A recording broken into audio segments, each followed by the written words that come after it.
Selamat pagi dan salam sejahtera untuk kita semua. Pada hari ini saya akan menjelaskan dengan singkat materi mengenai lembaga keuangan. Yang pertama, saya akan menjelaskan mengenai pengertian apa saja yang dimaksud dengan lembaga keuangan bukan bank, yaitu sebuah badan usaha yang bergerak di bidang keuangan dengan tugas menghimpun dan menyalurkan kembali kepada masyarakat uang yang dihimpun tidak dalam bentuk deposito, tabungan, atau giro, tetapi LKBB menerbitkan surat-surat berharga. Sedangkan dana disalurkan kepada masyarakat melalui layanan investasi dan kredit. Lembaga ini diresmikan oleh Surat Keputusan Menteri Keuangan RI nomor Kap /MK/4/1972, sehingga Anda tidak perlu khawatir terhadap jaminan keamanannya, karena aktivitasnya diakui dan dilindungi secara hukum. Yang kedua, apa saja perbedaan antara bank dan lembaga keuangan bukan bank? Yang pertama yaitu aspek tujuan. Tujuan lembaga keuangan bukan bank adalah menghimpun dana dari masyarakat secara tidak langsung melalui penerbitan surat berharga. Sementara itu, bank berfungsi mengumpulkan dana dari masyarakat secara langsung melalui produk keuangan perbankan seperti deposito, giro, atau tabungan.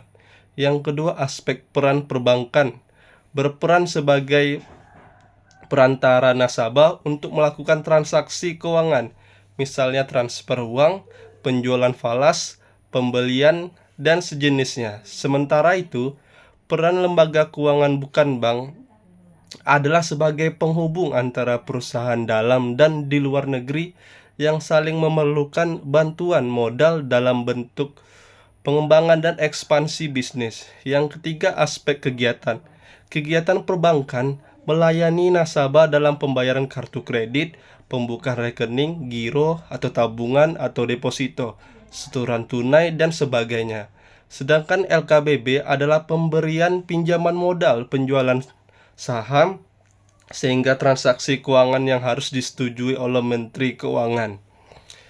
Fungsi lembaga keuangan bukan bank yang pertama yaitu pemberi bantuan modal. Fungsi lembaga keuangan bukan bank adalah menyediakan bantuan modal untuk pelaku usaha. Pihak LKBB mempunyai berbagai penawaran fasilitas kredit baik jangka pendek atau jangka panjang. Yang kedua, menghimpun dana masyarakat adalah mengumpulkan uang masyarakat melalui penerbitan surat berharga, pembukaan layanan deposito, dan banyak lagi. Dana yang sudah dihimpun selanjutnya akan didistribusikan ke sektor produktif seperti unit bisnis kecil masyarakat. Yang ketiga, membantu likuidasi kas bisnis. Fungsi LKBB Bank adalah membantu likuidasi kas bisnis. Selain memberi bantuan kepada UMKM, LKBB juga memberikan kredit kepada pelaku usaha menengah agar kas perusahaan suatu usaha dapat terjaga likuidasi keuangannya. Yang keempat, menjamin resiko finansial masyarakat. Dengan adanya LKBB, penjamin resiko masyarakat tidak perlu khawatir mengalami kejahatan-kejahatan dunia perbankan seperti penipuan dan kebocoran data. Yang kelima, menjadi perantara transaksi. Fungsi lembaga keuangan bukan bank adalah sebagai penghubung dalam mempertemukan pemilik modal dengan pelaku usaha yang memerlukan dana. Yang keenam, mendirikan usaha bidang keuangan. Contohnya yaitu usaha keuangan yang didirikan LKBB diantaranya penjamin kredit, lembaga penyelenggara jaminan sosial, dan badan penyediaan ekspor. Contoh LKBB bukan bank. Yang pertama, asuransi, yaitu memberikan layanan penanggulangan risiko melalui premi dari nasabah. Perusahaan asuransi mengumpulkan dana dari masyarakat melalui tagihan premi setiap periode tertentu. Yang kedua, leasing. Perusahaan yang menawarkan layanan sewa guna melalui pembayaran kredit atau tunai dalam transaksi barang tertentu. Nantinya nasabah leasing akan mengangsur setiap periode yang telah disepakati. Yang ketiga, kreditur pinjaman.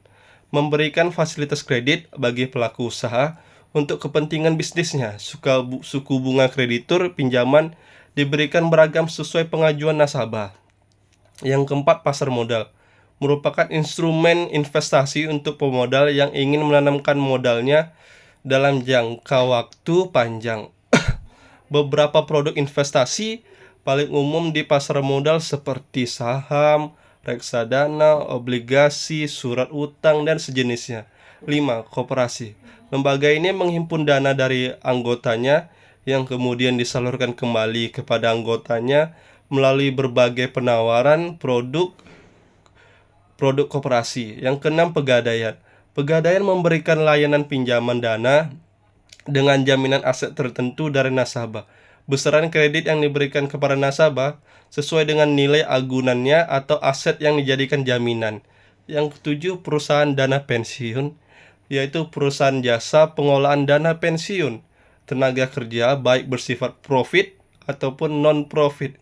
Ketika pekerja telah mencapai usia pensiun, maka perusahaan dana pensiun akan memberikan tabungan sesuai dana yang ditabungkan nasabah selama masa kerjanya. Yang kedelapan yaitu perusahaan modal ventura. Modal ventura adalah lembaga keuangan yang bergerak dalam aktivitas pembiayaan perusahaan yang mendapatkan bantuan modal. Biasanya kegiatan modal ventura ini meliputi aktivitas penyertaan saham, obligasi, hingga pembiayaan bagi hasil suatu bisnis. Baiklah, sekian penyampaian materi saya. Apabila dalam perkataan saya ada salah, mohon dimaafkan. Terima kasih dan selamat pagi.